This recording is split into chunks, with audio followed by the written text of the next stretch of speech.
Me da mucho gusto comunicarme con ustedes. Como presidente de México, tengo la responsabilidad de informarles sobre mi estado de salud. Ya lo hice, pero de todas maneras, como han habido especulaciones, es importante decirles que estoy bien.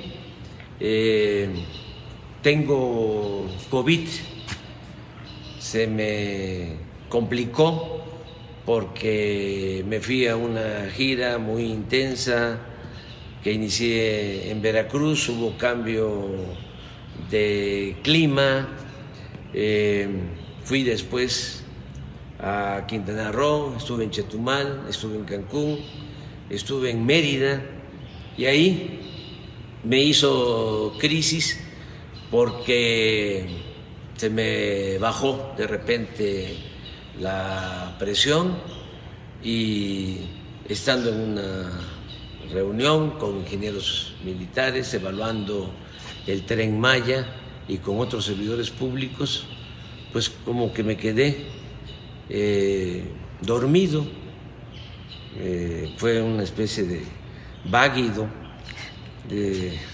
hablando coloquialmente, y llegaron de inmediato pues los médicos y me atendieron. No perdí el conocimiento, sí tuve esa situación de desmayo transitorio y por la baja de presión. Querían llevarme en camilla y en una ambulancia al hospital. Le pidieron instrucciones al general secretario. Él dijo de que hicieran lo que correspondía, lo que se necesitara, ¿no? Que me atendieran. Yo no acepté. Los charoleé, les dije, miren, él es el general secretario, pero yo soy el comandante supremo de las Fuerzas Armadas. Entonces, no me van a llevar a ningún lado. Aquí en este sillón me van a atender. Y ya me tomaron la presión, me pusieron 1 litro de suero, me levantaron la presión y ya, afortunadamente no pasó a mayores, no hubo ninguna afectación en el corazón, en el cerebro, en nada. Y ya decidí venirme a la Ciudad de México, me trasladaron en una ambulancia aérea, pero no venía yo en una camilla, venía yo consciente. Y así llegamos aquí y escribí un mensaje en Twitter, en Facebook, informando.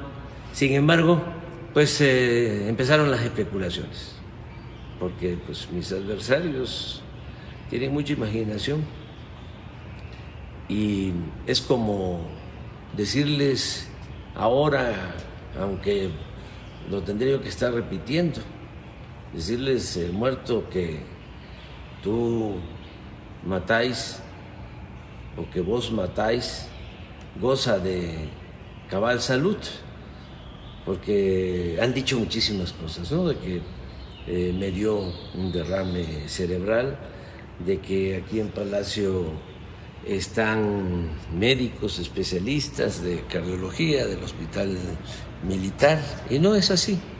Afortunadamente estoy muy bien, estoy trabajando, ya escribí 2 borradores en estos días de 2 discursos, el del día primero, el Día del Trabajo, y el discurso que voy a pronunciar el día 5 de mayo en Puebla, con motivo de la batalla de Puebla.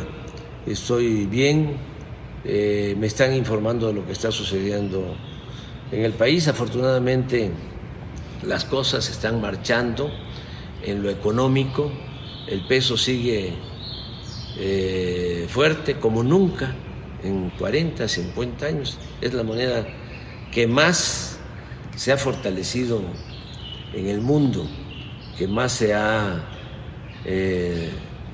revaluado, que no ha tenido ningún problema. También es muy buen dato el del día de ayer, antier, de que está bajando la inflación y sigue creciendo la economía, sigue habiendo empleos, se están aplicando en todo el país los programas de bienestar, estamos avanzando también en garantizar la seguridad pública, está bajando la incidencia delictiva, en fin, vamos bien, estamos bien y de buenas. Y bueno, yo creo que el Creador y los deseos que tenemos de vivir nos van a permitir terminar nuestro mandato. Aquí estamos en este recinto, en esta intendencia. Aquí fue donde mantuvieron preso 4 o 5 días al presidente Madero, al apóstol de la democracia, un hombre bueno que fue víctima de una pandilla de rufianes. Y cuando llegamos aquí, creamos pues este museo, se llama Intendencia de la Traición. Miren, tratamos de reconstruirlo, hacerlo como estaba en esa época, en ese tiempo. Aquí estuvo con José María Pío Suárez, vicepresidente de la República, caballero de la lealtad, tabasqueño, de Tenosique, Tabasco. Aquí estuvieron y aquí lo sacaron por órdenes de Huerta para asesinar a los dos de manera cobarde, cerca de Lecumberri. Bueno, él padeció mucho de la prensa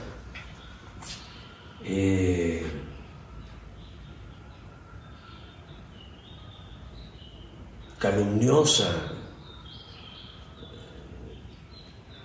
Paco Ignacio Taibo escribió un libro extraordinario sobre Madero que se los recomiendo, que se llama Tiempos de Sopilotes, porque lo trataron muy mal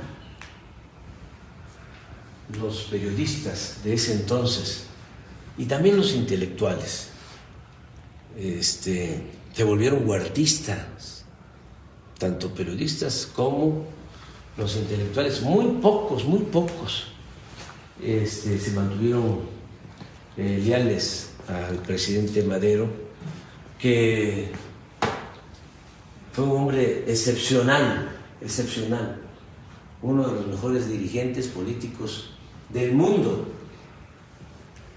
un verdadero demócrata. No ha habido en México un presidente con más vocación democrática que Madero, y resistió una campaña de desprestigio de parte de toda la prensa de ese entonces, al grado de que llegaron a llamarle loco, espiritista, pigmeo.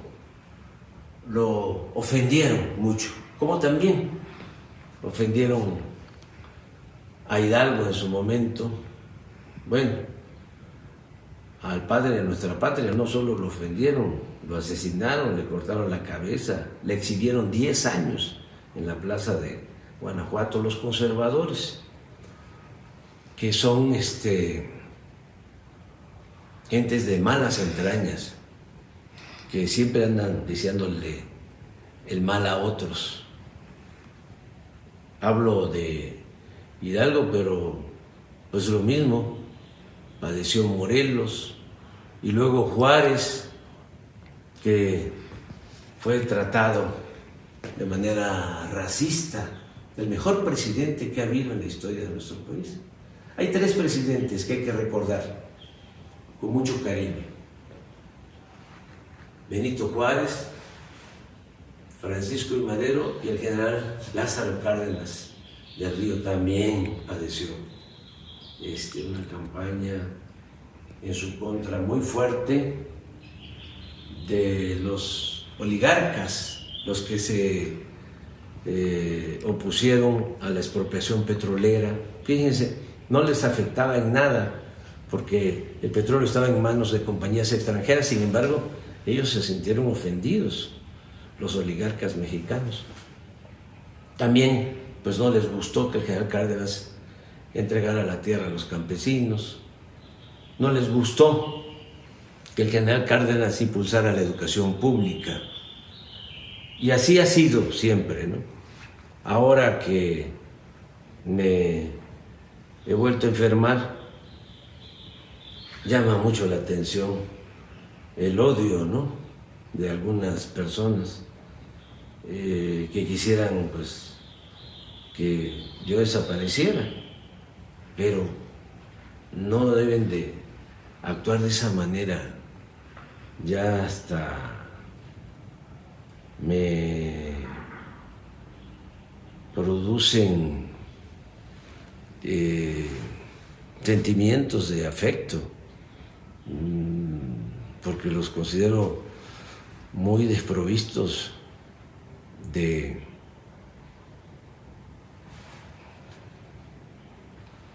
buenos sentimientos, los veo muy solos, muy vacíos, con mucho odio.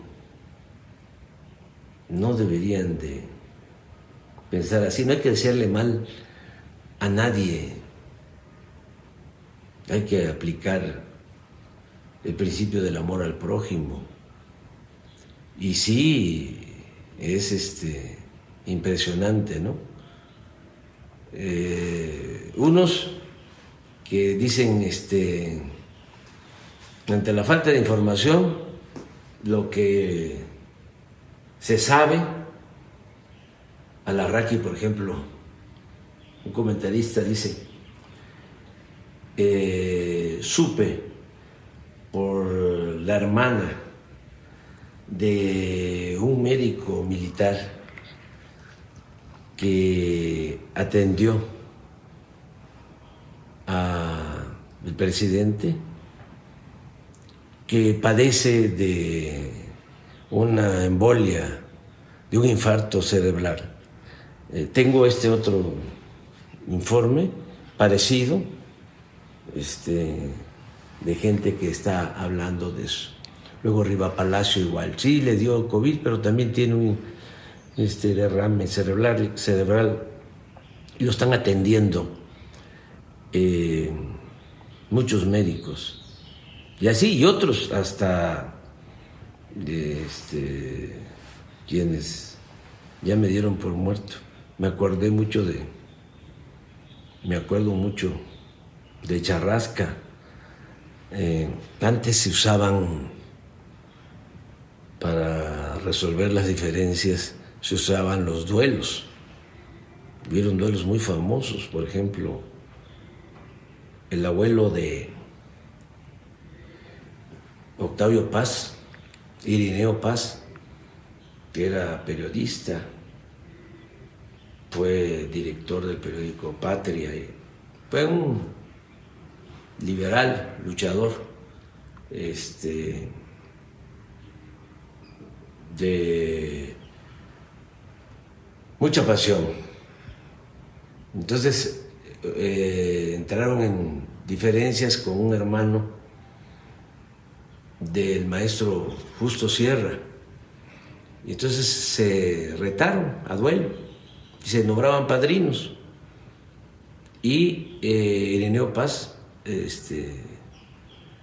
mató en el duelo al hermano de Justo Sierra, del maestro Justo Sierra, el maestro de América, secretario de Educación en la época de Porfirio Díaz, además mecenas, impulsor de poetas y de grandes escritores de esa época, ¿no? Bueno, pero hay otro caso de un duelo en Peralvillo, donde a un personaje llamado o conocido como Charrasca, lo retan a un duelo y él nombra a su padrino y el otro pues también nombra a su padrino, definen la hora, el día, y el caso es que no se presentó Charrasca a la hora y al día del duelo.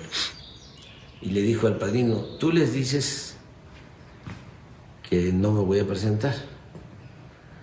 Y es muy chistoso porque el padrino de Charrasca le dice a los otros, ¿no?, al del duelo y a su padrino, dice Charrasca que no se va a presentar y que lo den por muerto y que vayan y ya, se insultan, ¿no? Entonces, a mí me han dado por muerto varias veces. Fíjense que en política me ha ayudado mucho el que me han dado por muerto. Después de que nos hicieron el fraude, de que nos robaron la presidencia en el 2006, que vino ese sexenio tremendo de García Luna, ya se pueden imaginar. A mí me dieron por muerto, porque decidí recorrer todos los pueblos de México.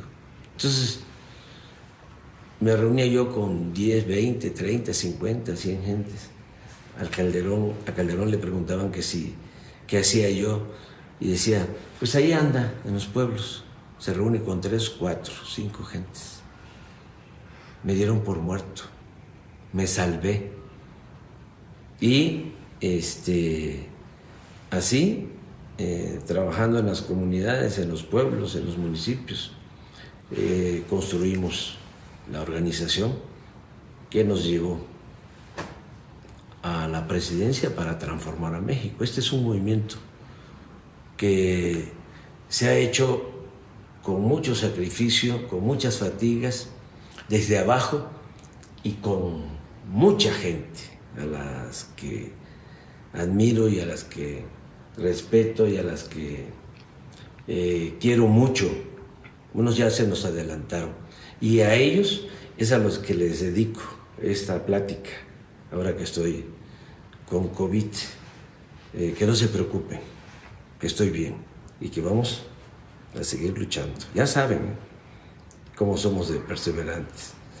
Nos falta todavía un tiempo y van a hacerse muchas cosas, muchas bellas cosas en beneficio del pueblo de México, de nuestro querido pueblo de México.